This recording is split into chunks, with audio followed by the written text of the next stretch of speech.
Hari ini katanya ada gerakan-gerakan untuk merusak mental, khususnya anak-anak di usia 12 tahun, 13 tahun.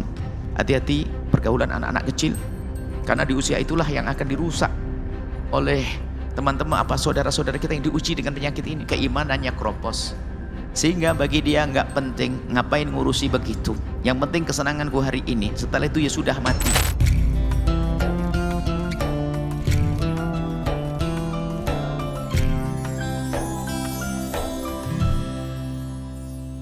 Bagaimana kisah Nabi Lut?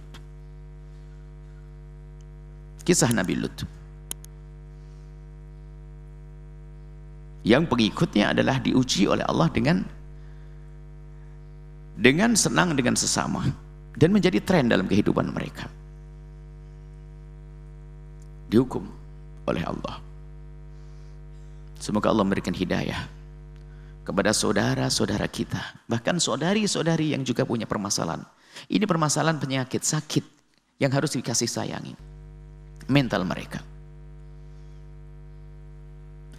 harus dikasih sayang, didoakan.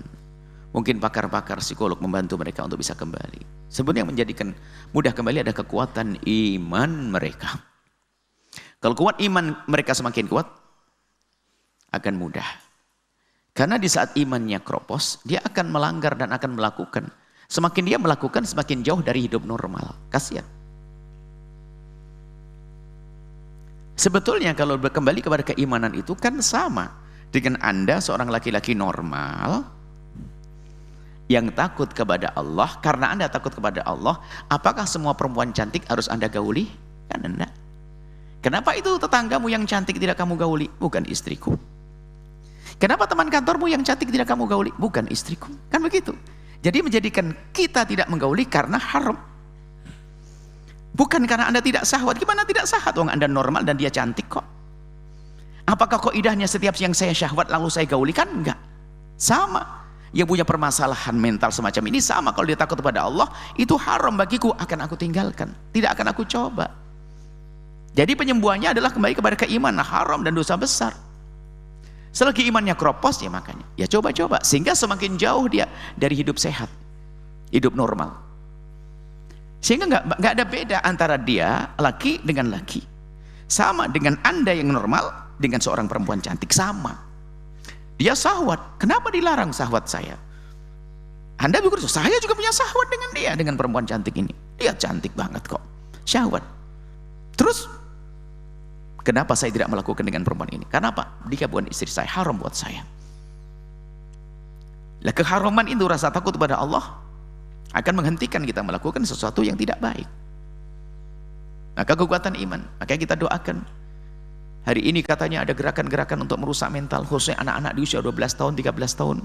Hati-hati pergaulan anak-anak kecil, karena di usia itulah yang akan dirusak oleh teman-teman saudara-saudara kita yang diuji dengan penyakit ini. Karena di usia 12-13 ini kan usia puber, dia belum ngerti, dia menjelang syahwat, bangkit syahwat, sehingga bisa jadi dirusak dengan cara diajari memuaskan diri dengan cara yang salah, maka terus akan salah.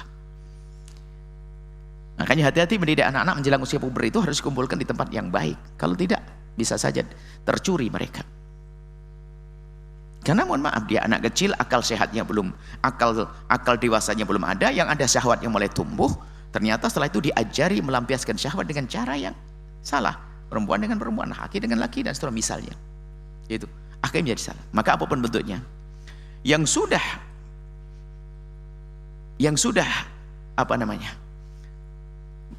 terjangkit permasalahan ini, yuk kami merindu para psikolog dan lainnya mengeroyok mereka dengan kasih sayang, dibantu mereka. Para ustadz membangkitkan keimanan mereka. Mereka tetap saudara kita loh ya. Dan jangan dianggap langsung mereka nggak bisa baik. Oh bisa baik, seperti halnya ada seorang muslim yang pezina, kan bisa baik. Sama, dia yang melakukan laki dengan laki, perempuan dengan perempuan, dia adalah melakukan keharaman. Dia bisa baik, bisa benar. Bukan juga harus kita hina-hinakan begitu, karena namanya tenggelam, itu kan tenggelam dalam permasalahan, ya dia nggak bisa berpikir baik lagi, kasihan.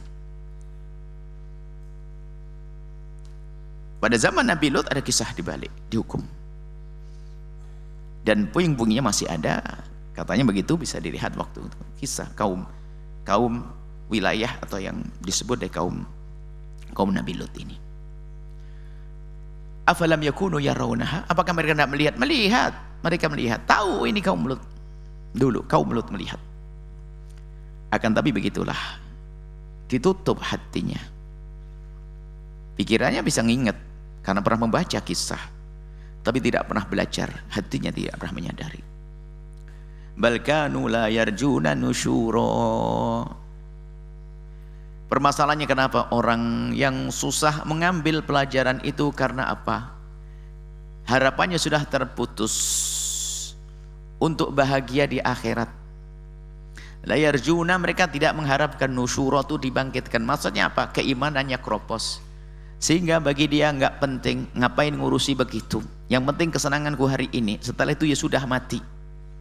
Kalau orang berpikir tentang nusyuro, hari kebangkitan, dia akan berpikir kenapa setelah dibangkitkan di situ ada perhitungan. Apa yang kita lakukan akan dipetik saat itu. Kalau punya keimanan kan punya rem. Permasalahannya kropos imannya sehingga nggak ada remnya. Itulah orang layar juna, itu layar juna. Layar juna nusyuro, mereka tidak mengharap lagi. Tidak ada harapan, bukan tidak mengharap.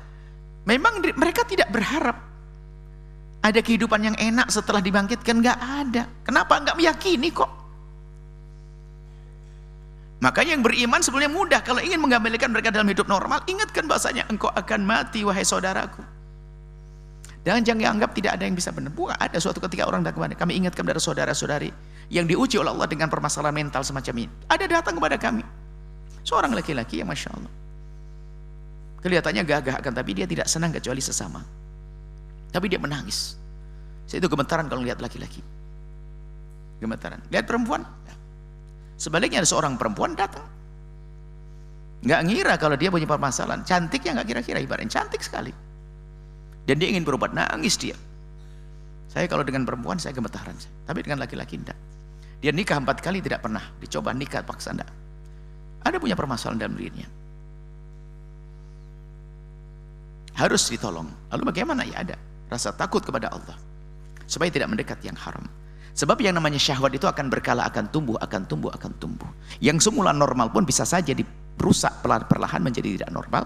Seperti halnya yang normal pun bisa saja. Maka berpuasa dari yang haram. Aku sebagai seorang perempuan yang punya permasalahan dengan perempuan, maka saya pastikan saya tidak akan bersentuhan dengan perempuan. Aku takut pada Allah. Terus sementara syahwat ini kan seperti orang lapar. Kemudian sambil berpikir, sehingga ada bangkit syahwat, sehingga dilampiaskan dengan yang halal mampu. Biarpun prosesnya panjang, tapi harus berusaha menuju kemuliaan. Jangan nuruti. Kalau dituruti keharaman, Masya Allah, na'udzubillah. Hukuman di hadapan Allah.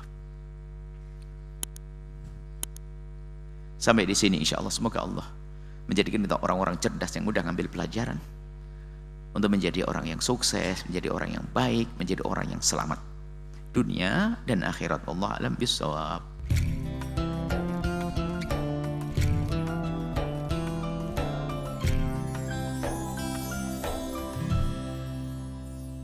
Sahabat Al-Bahjah TV, setelah menyaksikan video ini, jangan lupa bersolawat kepada baginda Nabi Muhammad. Shollu ala Nabi Muhammad. Allahumma sholli alaihi wa ala alihi wa sahbihi.